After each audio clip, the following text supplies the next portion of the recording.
All right, getting everything set up, letting some people come in. I think I should add music to this. What do you think? Let's see. Olivera, what's up? Hello to all my LinkedIn friends and family, Instagram, Facebook, live streaming all at the same time across the platforms.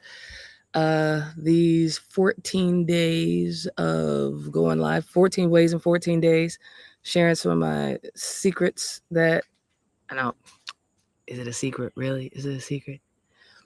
But sharing some of the secrets and tactics that I use and I'll say employ on stage, and how it's not being good on the platform isn't a secret, and it isn't some mystery. I don't think it's putting in the reps, putting in the reps, putting in the reps. Like today, I'm a million times more comfortable than I was on the very first night doing my live. And I did it at 8 o'clock at night. I can't remember what day it was. I think it was like a Wednesday. And I just remember thinking, okay, my people, what up? Oya! It's so good to see you. All my friends just pop in and out. I love it. I love it. I love the love. I love the support. And the folks who I don't know who are here that want to level up their speaking. Again, whether you're an executive, entrepreneur, or speaker stepping off stage. And if you have a question that you want to ask me one-on-one, just drop call in the comments. If you're on Facebook or Instagram, you're going to get a direct link back. If you are on LinkedIn, just DM me, say, hey, I'd like a call. I'll drop a link for you to put in your information. And it's crazy. And when my team wanted to do it, I was like, are you crazy? I am not calling people. I'm not putting a form out there where like people can put in their information and I call them. I'm like, I am not chasing anyone. And they were like, yo, look, it's gutsy, it's disruptive. Nobody's doing that. I was like, okay, yeah, that's kind of true. So I'm stepping out of the box, doing something different, doing something new where I actually call you with a burning question that you have. People are always asking me, can I pick your brain? Can I pick your brain? I'm like, no, my brain is expensive. I paid a lot of money for this brain and the knowledge that I have and all the courses and coaches and mentors that I've had over all the years. And, you know, a big part of this 14 days is being of service. So I look forward to that. Yeah. Hey, what's up? So the number, I decided to call it the number 5 secret, right? If I were to put my powerful things on a list and save it for this Sunday, the power of the pause. And it can be both literally and metaphorically. Like today, I'm out here, I'm on my deck. It is a beautiful day here in Atlanta, like blue skies, white clouds. The temperature is not burning up. Hot Atlanta, but not crazy hot, right? The power of the pause. When some people will teach, as soon as you walk on stage, stop and scan the audience. I don't teach that one. Um, and I don't necessarily recommend that one because sometimes it just could feel and come off kind of awkward. Now, what I will do, what I do is I start as soon as I get up there, I go into one of my stories. Like I immediately jump into the action. And after jumping to the action, I can pause for a second. Then I can look at the audience and I'll say, is it okay if I tell a personal story? And I'm really asking them. I'm really asking them. Now, the audience does usually say yes because why?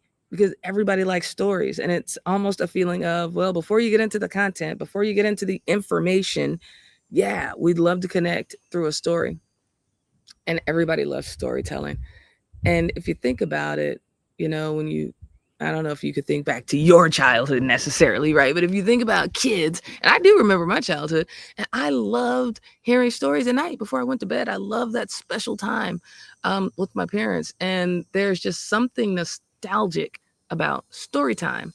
So you jump in with a story, then you create a powerful pause, and people are leaning in, ready to hear the story and ready to hear what you're talking about. And another place for the pause is when you say something powerful, you want to leave a powerful pause, a pause in the moment. Like the very first time when I say, acknowledge the obstacles, don't give them power, right? And I could even say, acknowledge the obstacles, don't give them power. Acknowledge the obstacles, pause, pause, don't pause, give them power. Then a longer pause for the whole thing to drop in and settle in. So the pause creates a moment of depth for people to hear what you're saying. Because how many times have you been speaking and somebody will say something deep and they keep going? You're like, whoa, whoa, whoa, whoa, back up, back up, back up. Say that again. Or when we're hearing or listening to somebody, we're like, whoa, say that again for the people in the back, right? And we make light of it and we might laugh and it feels fun, but we're acknowledging in that moment, hey, wait, pause for a second, go back, say that again. And sometimes people even say, whoa, wait, hold on. Let me just let that sink in for a second. And they will take their own pause. Now, your audience doesn't have the luxury of saying, stop, go back.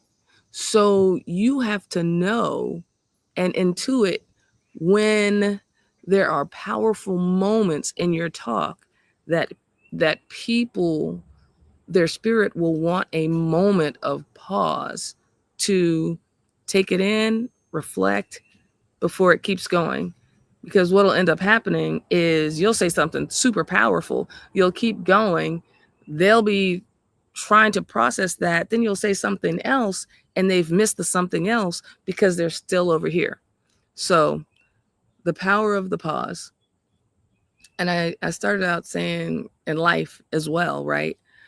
Um, the power of the pause. When you think about COVID, when you think about so many people right now with layoffs and restructuring, and for entrepreneurs, you know, your pipeline, corporate America is tightening up their purse strings. So for many people, there might be, to include me, right? There is more pause in the business right now. I've spoken to so many speaker friends that this is a lot slower fall than usual, right? Because there's so much uncertainty in the market. Even organizations are pausing to take a step back to look at, okay, where are we? What are we doing? How are we integrating AI? How are we navigating the current market? How are we looking at current conditions? What are the spending trends of the marketplace, right? And if I bring it from organizations back to the speaker, when you go and speak for your clients, how are you integrating relevant events, meaning what's happening right now in the market, and then what's happening specifically for the markets that you speak in? So there are so many ways to integrate the power of the pause. And actually, if I were to pull up my chat bot, which I have. And again, if you have questions and you want to hit me up, just drop call in the comments. You'll get a response with a link where you can fill out your information and I will reach out and call you. I know, it's crazy. It's crazy. Let me go to my little project here.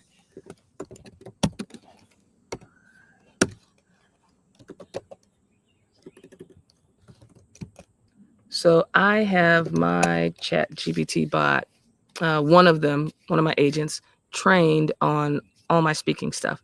So it's funny because it's like I'm able to bounce ideas off of me and my information and the way I think, right?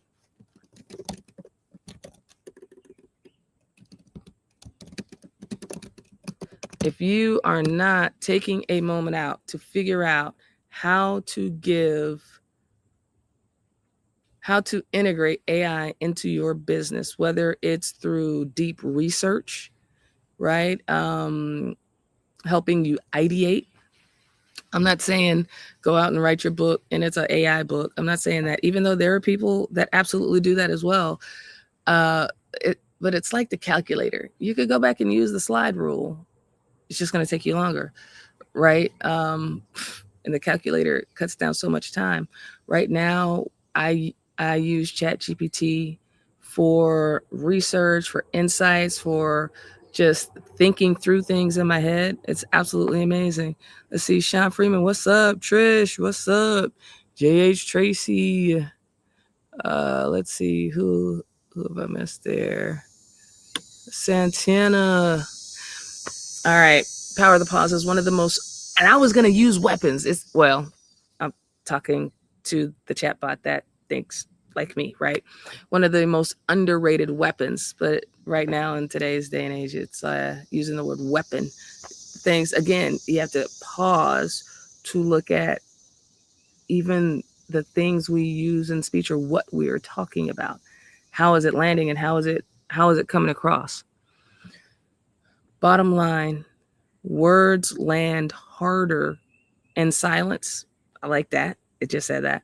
And the pause builds tension 100%. How many times have you shared something and you lean in and everybody's like, well, what? Say it, say it, say it. It's the cliffhanger, right? Oh man, I love this one. The pause invites connection.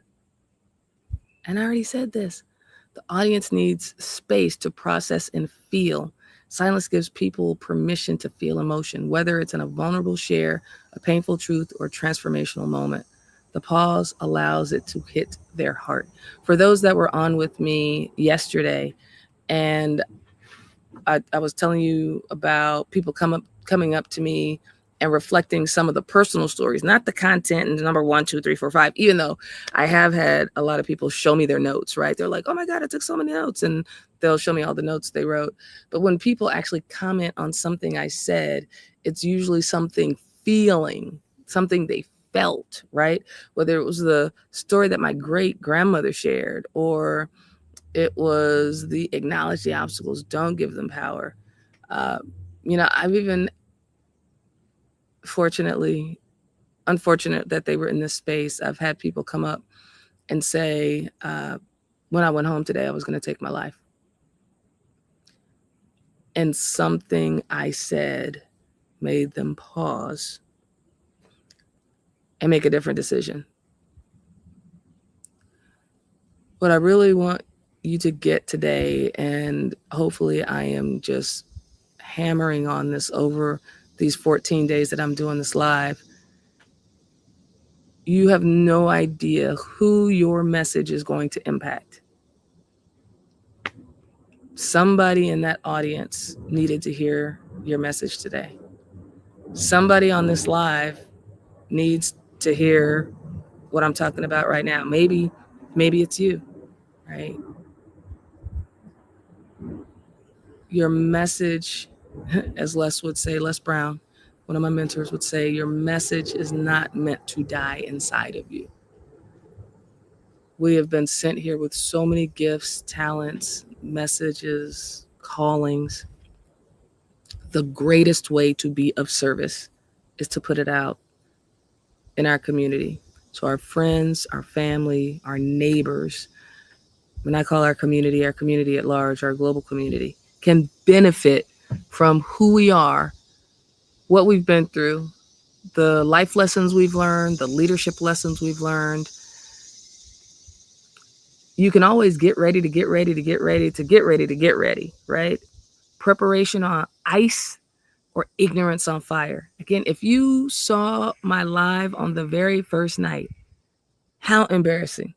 It's like when I said this yesterday when I was golfing with my friends in the very beginning, and I would hit and I'd shank it off into the woods somewhere. I wouldn't go looking for that thing. I just pull out another ball, throw it down on the ground wherever they were, right? Because give yourself grace, give yourself the latitude, and give yourself the opportunity. And I'm going to tell you this right now. Opportunities don't go away. Other people take advantage of them. Are you going to be the one that takes advantage of your now, of your moment, of this time, of your message that is meant to serve? With that, that's the power of the pause. Make your pauses unforgettable. Your pauses put you in command. When you step into the room, you command the room. You own the room. Let's go. Coming in hot.